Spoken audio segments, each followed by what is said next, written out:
My name is Lila.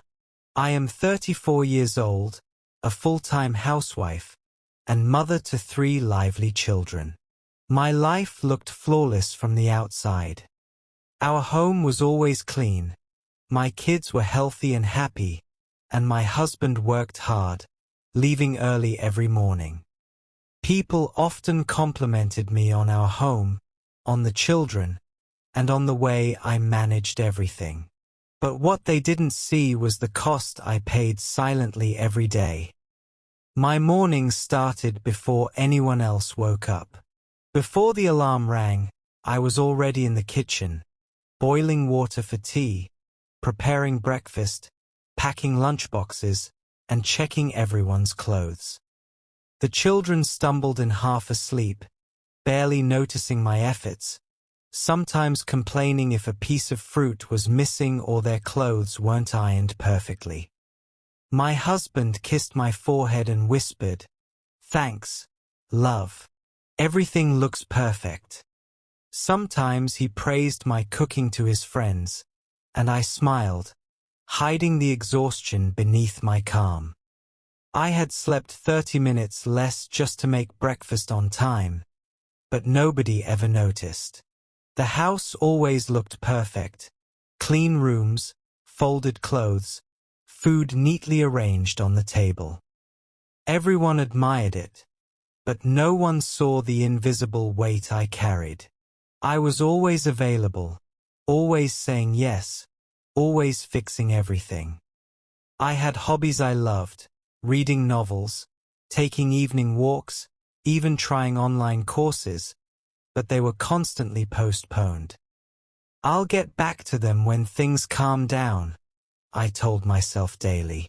But calm never came. My sister, Nola, lived across the city. She had 2 children and a busy career, or so she always said. "Oh, Lila, I'm exhausted. I have no time," she'd sigh over the phone, while I washed dishes or folded laundry. "Can you watch the kids tomorrow? Just for a few hours?" I always said yes. She smiled warmly, but there was always an unspoken message. "You can handle everything, so I'll leave it to you." School projects, birthday parties, extra donations. Everyone expected me to handle it because I had always done it. My home was convenient, clean, and inviting. Nola promised to help, but often she didn't. When guests left, I remained behind, picking up leftovers and scrubbing dishes in silence. My family loved me, yet habit had made them expect me to do everything without asking, without noticing. "Mom, I need red cardboard for school." "Mom, can you make something for the class? Did you wash my shirt?" I never heard, "Are you okay?" or "Do you need a break?" I juggled mental lists endlessly. School tasks, errands, meals, chores, calls, and did it all, always. My back ached. I skipped meals. I went to bed exhausted.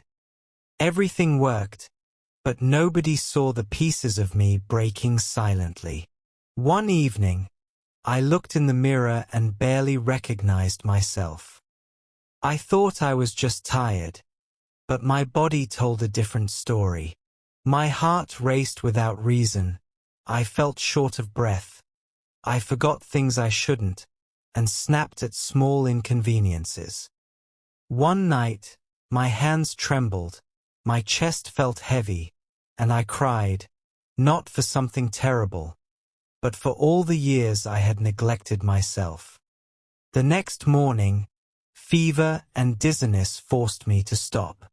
I sent a message to Nola, "I can't watch the kids today. I feel awful." She replied casually, "Just for a little while. Please help."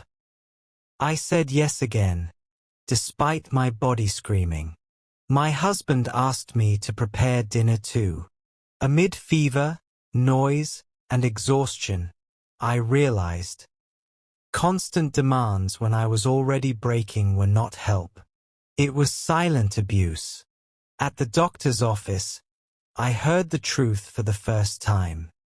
"This isn't ordinary tiredness," the doctor said. "Your body is under accumulated stress. Years of neglect are catching up to you." I had not collapsed from one bad day, but from decades of putting everyone else first. That night, I stood in the kitchen surrounded by dirty dishes and food remnants I hadn't eaten calmly in months, or maybe years. I promised myself I would always be there for everyone, except me. That would change. The next day, I spoke clearly. "I am very tired. Things must change." Slowly, I started sharing responsibilities. Dishes, laundry, simple meals, we divided them. I requested 1 hour every day for myself. I began saying no when needed. When Nola called, I said firmly, "Today, I can't." She accused me of being selfish. I replied calmly, "I was sick because I never thought about myself." Saying no is not selfish, it's survival. I walked alone sometimes, just to breathe. I returned to reading, continued my online course, and allowed myself small joys without guilt. I did not stop being kind, but I stopped being last. Saying no to what destroys you is saying yes to life. I learned to protect my time, my health, and my mind. I also started noticing how small changes made big differences. I asked my husband to help with preparing the children for school.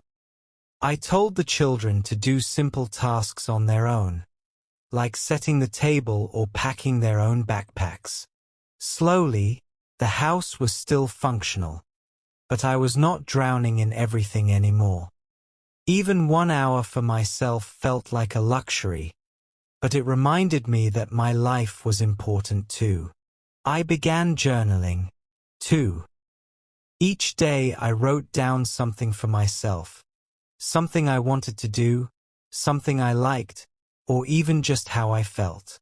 Writing helped me see my life differently. I realized that being present for everyone is meaningless if I am absent from myself. Life is not about endless yeses that drain you. It is about balance, care, and boundaries. The invisible labor, the unnoticed sacrifices, they cannot define me anymore. I will not vanish to support others at my expense. Now, when I look at myself, I see a woman who is still loving and devoted, but also whole. I enjoy quiet mornings, travel when I want, rest when needed, and choose kindness without self-erasure. My family is adjusting too. Slowly, my children and husband understand that my well-being matters. We are happier because I am no longer exhausted or resentful. So I ask you, where are you on your own list? Are you first or last? Because your health, your happiness, and your dreams matter just as much as anyone else's. It is never too late to claim your life, to reclaim your identity, to honor your needs.